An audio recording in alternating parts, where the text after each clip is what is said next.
G'day guys and welcome to Raging Rhino. I don't really have too much to say. We're jumping straight from episode 1 straight into episode 2. If you haven't watched my episode 1 review, you can check that out. Of course, I'll put the little banner up the top here. But of course, we'll get straight into this second episode. Sabine has just been killed or should have been killed. So we'll see if they bring her back to life. So let's get straight into this episode. And of course, if you're new here, you get to see my reactions as I watch the episode, and then you get my thoughts and my review at the very end. Let's get straight into this. I found it. We need a recap. I'm not sure that's a good idea. Why? Because you'll get killed. Just about She punched a droid in the face. Dead. She's alive. I just want to point out that Qui Gon Jinn is the biggest fucking bitch in this entire galaxy. Fucking what a load. Your line, my line, your line, my line. I'd like to know how this map even exists too. I believe we have located the reflex point on Cetos. Don't know what that means, but we'll see. We've been looking for this. That's too bad.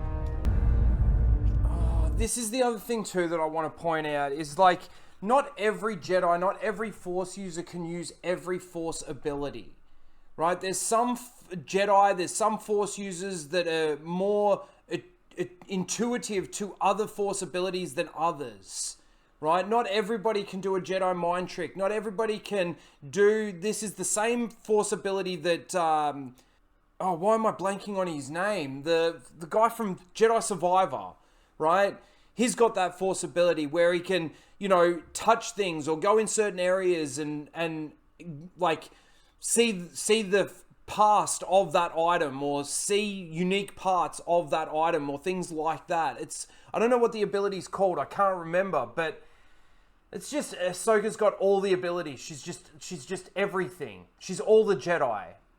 Cal Kestis, fuck. Why would a droid still be there?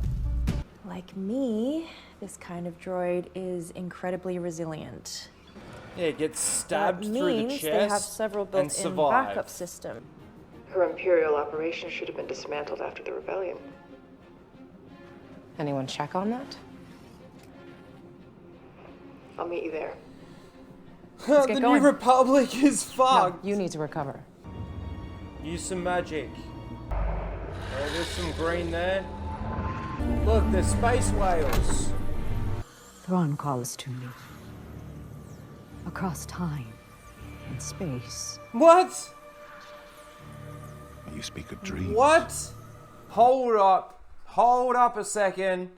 Thrawn calls to you across time and space? Really? How? Thrawn was never Force sensitive or anything. Oh man, we're going weird. We're going weird. Weird. Jabba. This was one of Morgan's facilities. Seals She clap. supplied raw. I was wondering if you would consider bringing her back on as your apprentice. Maybe we're both past that. I don't get this whole apprentice line thing. And Hera, where's your son? Don't you look after your son, Jason? Not even... Oh my god! They actually repaired like the... Oh my god, there's no hole. It's just corduroys. Like that. What am I looking at? That is not a lightsaber stab wound. She got burnt with a coin. Ahsoka never taught you. Hey. She quit on me. When? The past is the past. When? When Okay, did but Ahsoka answer quit this. on you, Sabine? If you could have unlocked the map yourself, would Ahsoka have come here? Oh my god. Irrelevant. That's an order. For the Empire! Or Sparks. Fucking Sparks! Oh, that annoys me. They're gonna make the jump into hyperspace as soon as they clear the atmosphere. Oh, that's never been a problem before in Disney Star Wars. swear, that's Ezra. It's gotta be. This is gonna be the scene from the end of the Rebels series. Where's the white and where's your staff? Take us out. Padawan. What? Oh my god, that's so stupid. That's the end of that episode. Well, it wasn't that much better than the first, to be honest with you. Sabine survives her stabbing, of course, because lightsabers don't do any damage anymore. They obviously detect where Thrawn is. Of course, Ahsoka uses her new Force ability that we've never seen her use before, that should be unique to certain Jedi, but Ahsoka's just got it all, doesn't she? Finds a droid. They use the droid to track down where they are. They go to the shipyard because the New Republic is completely inept and can't fucking govern, can't do their jobs properly. They're still employing employing Imperials to basically build ships. They build a hyperdrive that's just way too big for any ships that the New Republic are actually building. He cuts back to Sabine, who's now all healed up, which you saw in that cutout there that I had through my reactions, which is absolutely ridiculous and pathetic with the way that they've done that. And of course, Sabine, they talk about her being an apprentice to Ahsoka, and again, like, I just can't help but think, like, when, where, how?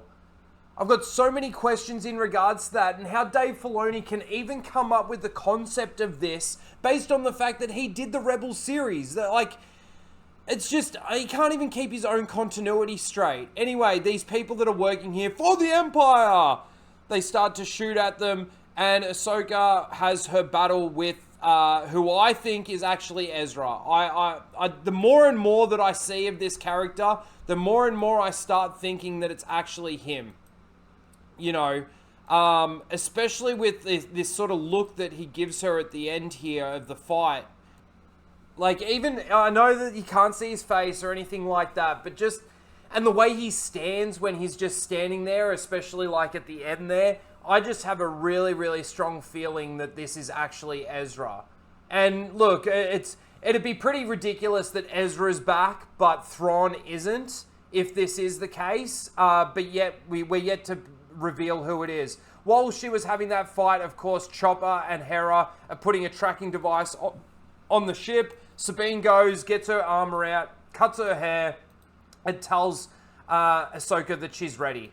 And then we get that scene that we see at the end of the actual Rebels series, and they go off and try and, you know, track them down.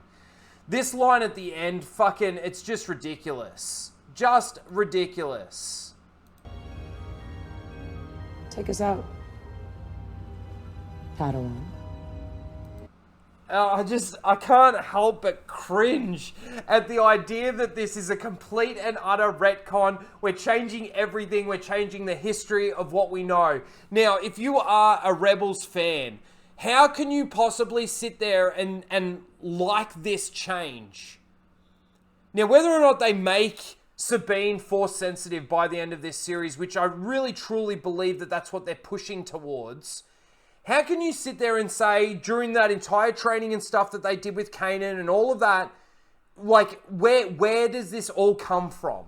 It doesn't just pop out of nowhere. They would be able to sense the Force in Sabine. You know what I mean? So I really don't understand that. And of course, this is when the hyperdrive is being installed. Like, look at the way that he's sort of standing off to the side there. It's kind of, it almost makes me think of the way that Ezra used to be, right? So that's why I really truly think that this is him.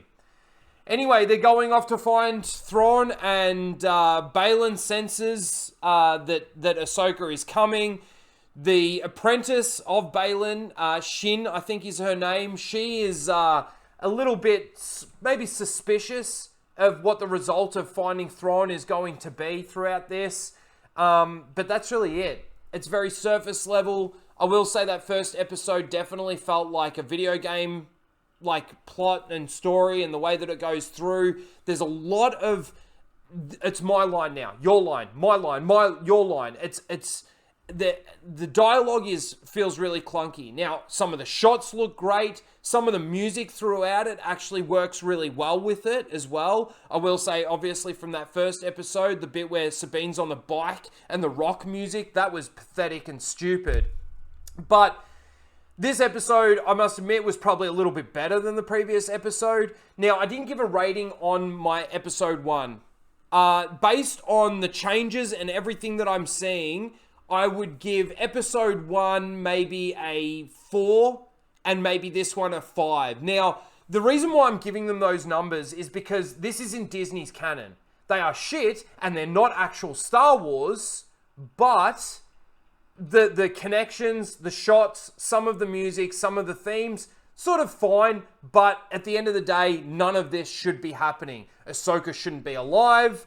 Sabine shouldn't be acting the way that she's acting. It's funny too, just thinking about the Rebels characters that we've had so far. The only character that actually goes in line with what we've had from the Rebels series is Chopper.